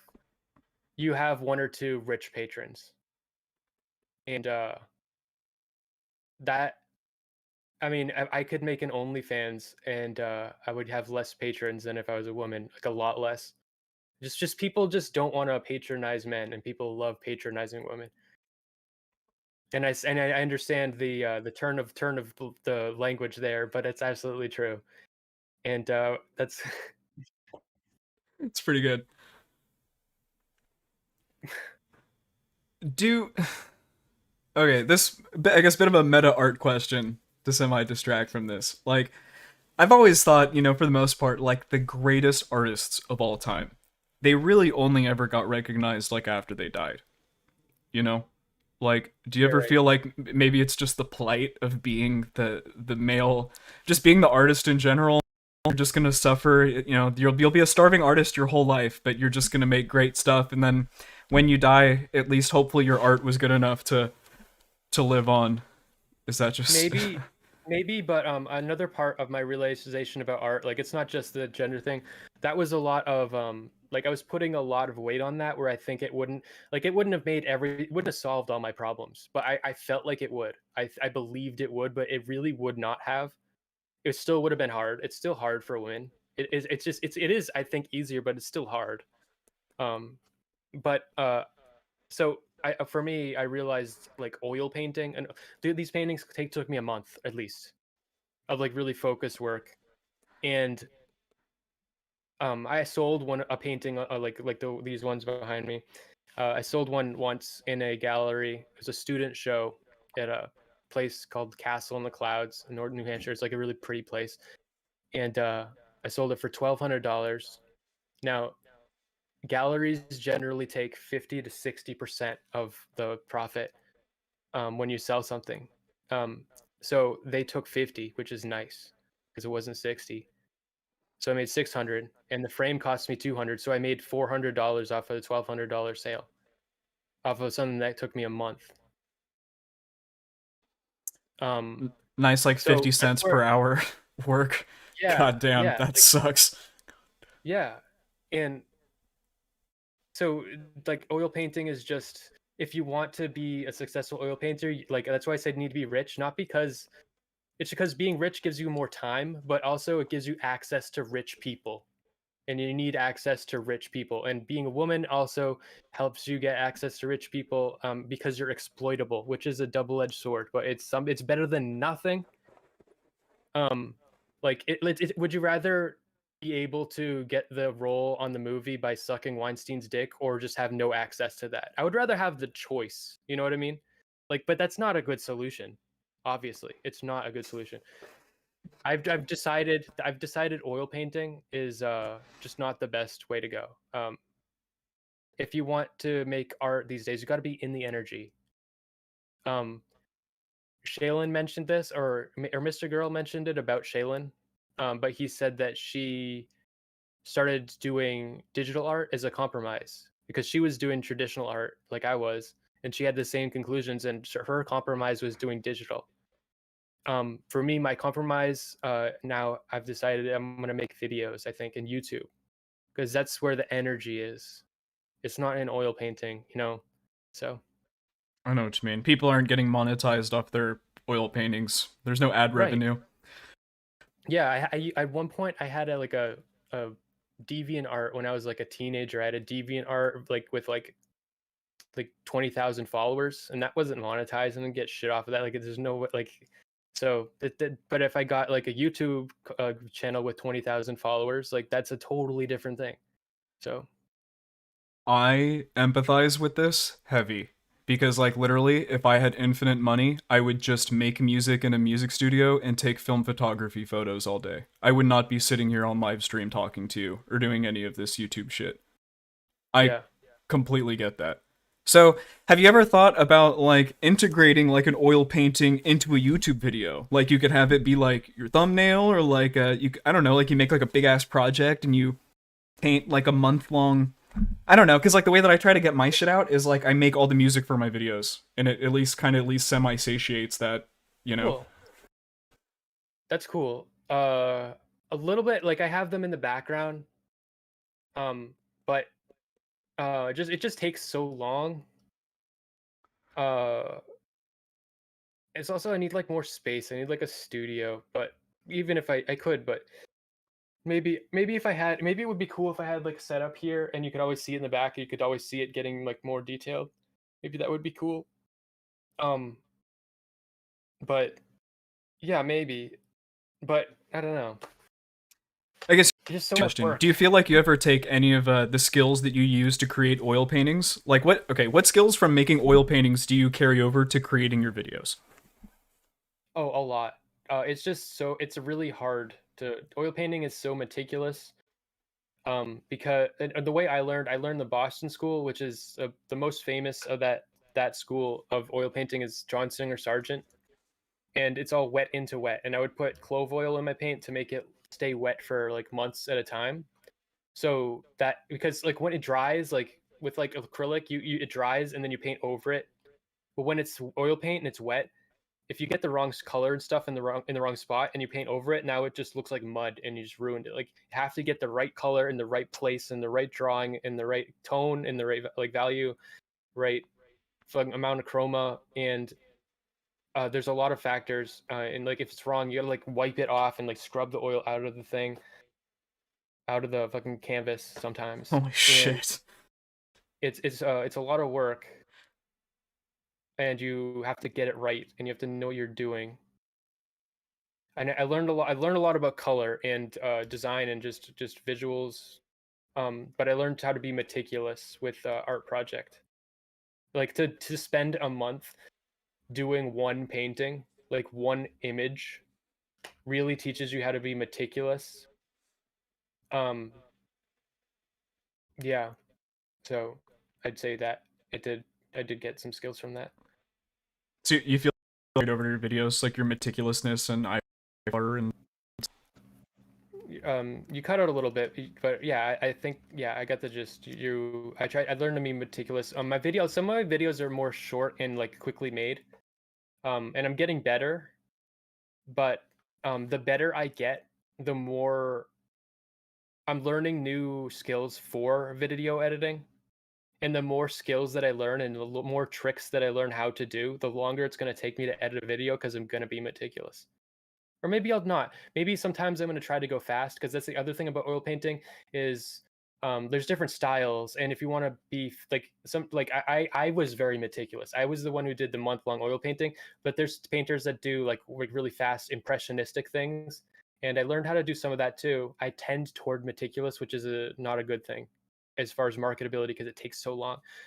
But I want to push myself to also go quick. Whenever I see myself going meticulous, I'm like, I need to paint in broad strokes here. I'm going way too, I'm zooming in too much. I need to expand out. That's the other thing about oil painting. I could go on and on, but what if you zoom in? So like if you're like that face I showed you, or that like the portrait, if you zoom into like the corner of the eye and you get that right, and then like but you get that corner of the eye perfect, and then you start moving to the jaw, you'll realize by the time you get to the jaw and you start making that perfect, that now you need to change the corner of the eye, because that's not it's not right enough. Like you fucked it up. You made it perfect in isolation, but now everything else needs to change. So you have to improve everything at the same rate. You can't just improve. You can't just finish the eye before you finish the jaw or something, or else you're gonna have to redo the eye. You have to improve everything at a very marginal rate, that means painting in broad strokes. And if you're painting in broad strokes or like it just being more vague, like impressionistic, you can get something that looks finished much faster. And so I need to be able to always strive for that too. Knowing when to stop.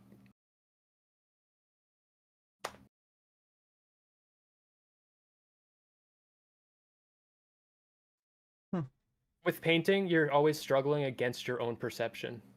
So I think that's the main skill I'm describing. You're struggling against your own perception. Yeah, I get that a lot. Do you honestly, how much do you care about what people think about your stuff versus how much you care about your stuff?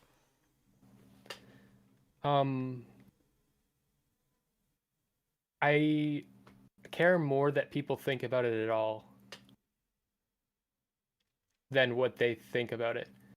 Like this video I made, people are I got a lot of comments of people like, "Oh, this is really connected with me," or "I'm glad that you're talking about this," or that kind of thing.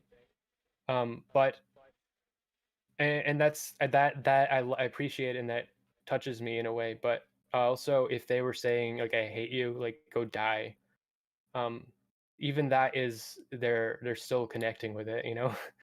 So like you got to take what you can get.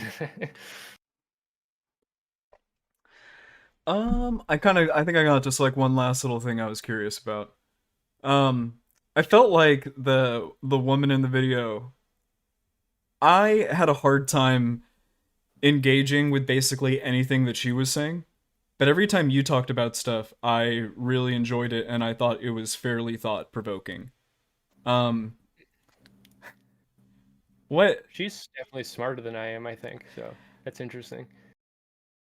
what do you think was maybe I'm just missing it, you know what I mean? What do you think was the thing that she added to the video? Okay, I guess let me ask a better question. What do you think was the thing that you added to the video to the most, and what do you think was the thing that she added to the video the most? Well,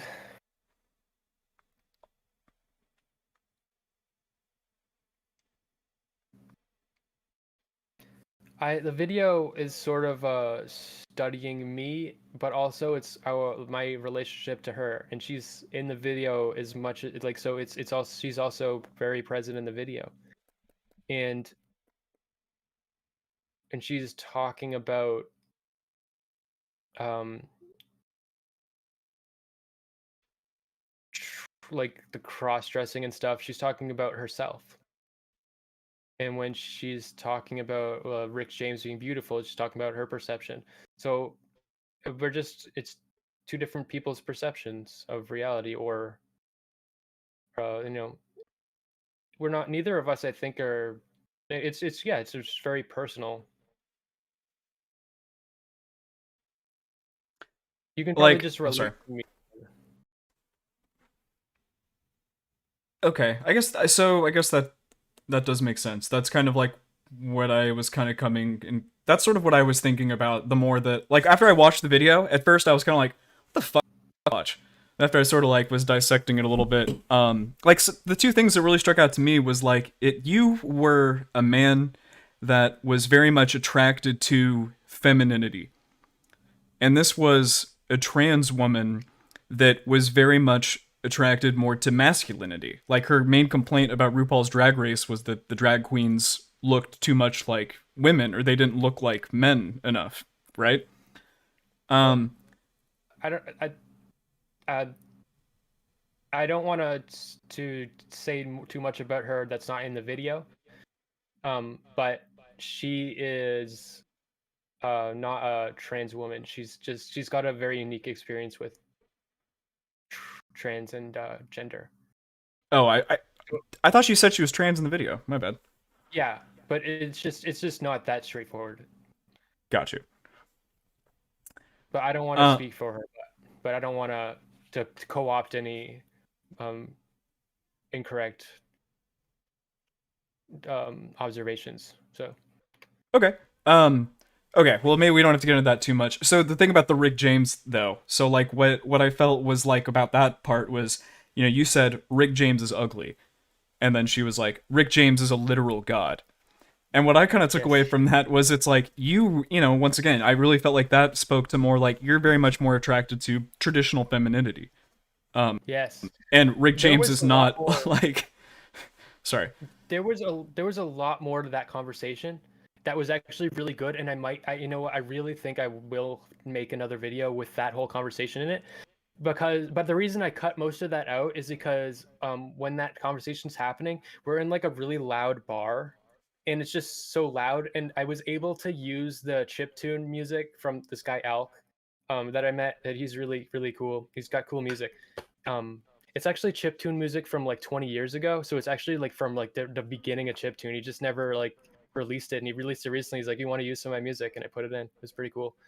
Um, but yeah, I was able to cover up like a little bit of the crowd talking in the background sound with the music, so it sounds okay and it's bearable for the 30 seconds that it's in the video.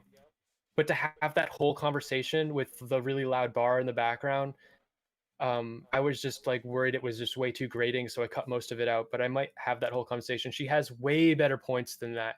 She's going into what I said earlier, that Rick James is a sex symbol, so I can't argue with that.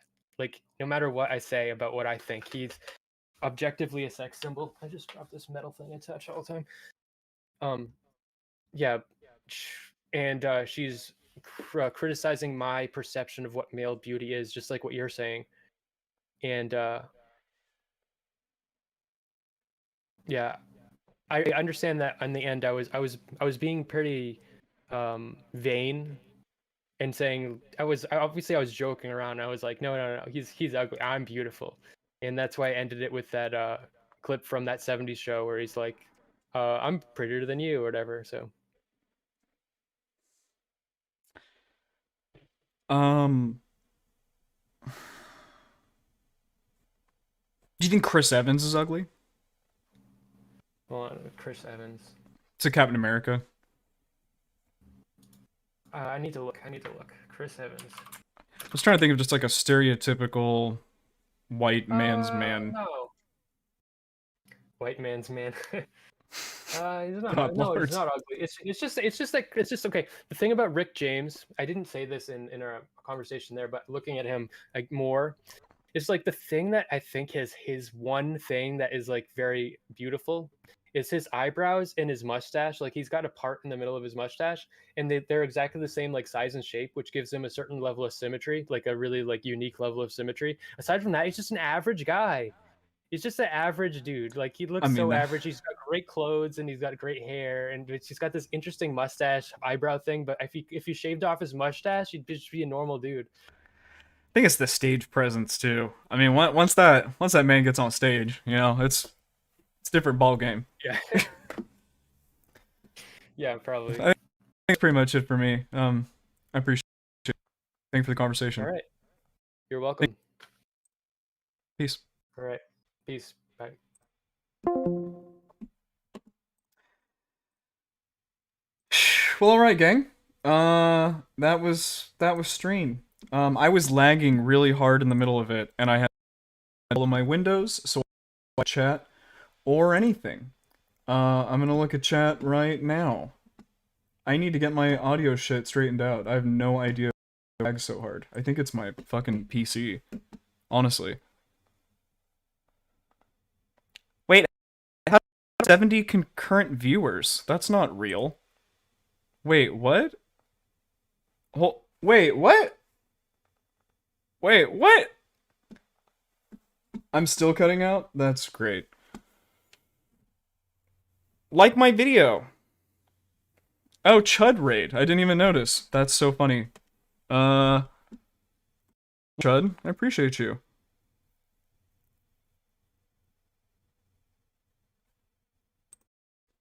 Well, I didn't even know you could raid on YouTube. Is that a thing? How do you do that? Can I raid to somebody else? Like, comment, subscribe, mofos. I'm gonna go raid us over to someone else if I can figure out how to do that. Why am I wearing a jacket? It is extremely cold in San Diego right now. Extremely. Guys, how the fuck do I stream out on YouTube? I have to have it. You have to be proved by them to do so. But then, how did Chud raid me?